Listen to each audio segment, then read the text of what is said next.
मौसम गर्मा की छुट्टियों में सावन का महीना आता है, देसी महीना।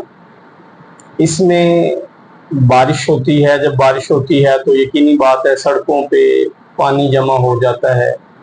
बिजली के जो खंभे हैं वो भी पानी में सड़क पे खड़े होते हैं। अभी बहुत सारा पाकिस्तान का एरिया, बल्कि ज़्यादातर एरिया ऐसा है जहाँ पे पुराने खंभे हैं, पुराना बिजली का सिस्टम है।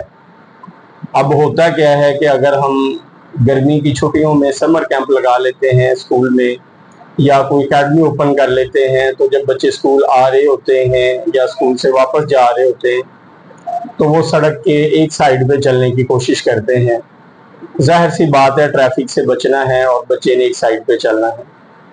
अब हम लोग स्कूल में कोई ऐसी एक्टिविटी नहीं करते जिससे बच्चों को ये अवेयरनेस दे सकें कि बिजली जो है या बिजली के खंभे को छूने के नुकसान क्या हो सकते हैं।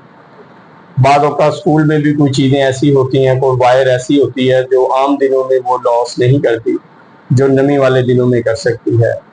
तो जब ये सावन का महीना आए या कोई नमी वाले दिन आए तो बच्चों को ऐसी एक्टिविटीज़ करके दिखाई जाएं जो उनको बिजली के हवाले से, बिजली से बचाव के हवाले से, बिजली के नुकसानात के हवाले से उनको आगाही मिल सके, और बच्चे रास्ते में आते जाते बिजली की चीज़ों से छेड़छाड़ ना करें। ये बहुत ही ख़तरनाक एक चीज़ होती है और हम इसको अक्सर नज़रअंदाज कर देते हैं। नॉर्मली इस पर कोई बहुत बड़ी बात नहीं की जाती, हालांकि ये बच्चे की ज़िंदगी का मसला है। बच्चे इस चीज़ को सीरियस नहीं लेते, खासकर जो छोटे बच्चे होते हैं उनके जहनों में ये चीज़ अच्छी तरह डाली नहीं गई होती, इसको डिस्कस नहीं किया गया होता। तो हमारा ये काम बनता है कि हम जब भी कोई सावन का महीना आता है या दिसंबर जनवरी जिनमें बहुत ज़्यादा नमी होती है, तो हम स्कूल में ऐसी एक्टिविटीज़ करें जो बच्चों को ये पता चले कि जब नमी वाले डेज हैं तो जो बिजली का पोल है उससे दूर रहना है, खंबे को टच नहीं करना, किसी बिजली की तार को टच नहीं करना। ये एहतियात है तो पूरे साल की, लेकिन सावन में या नमी वाले दिनों में ये एहतियात बहुत बढ़ जाती है।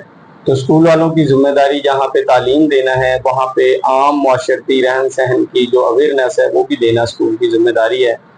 तो उस्ताज़ा कराम को या स्कूल इंतज़ामिया को चाहिए कि जब भी स्कूल में खुसूसी कोई वेदर के मामलात हों तो उस वेदर से जो बचने वाली चीज़ें हैं, एहतियाती तदाबीर हैं, उसके होने वाले नुकसानात हैं, उन्हें एक्टिविटी के ज़रिए बच्चों के जहन में डाला जाए ताकि बच्चों को अंदाज़ा हो कि ये चीज़ें कितनी नुकसानदेह हैं। एक्टिविटी का सबसे बड़ा फ़ायदा ये होता है कि वो बच्चे को अच्छी तरह याद रहती है और वो उन चीज़ों से एहतियात कर लेता है जो नुकसानदेह होती हैं।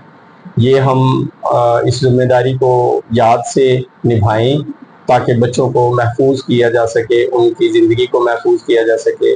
अल्लाह तबारक व तआला तमाम मासूमों की हिफाजत फरमाए। आमीन।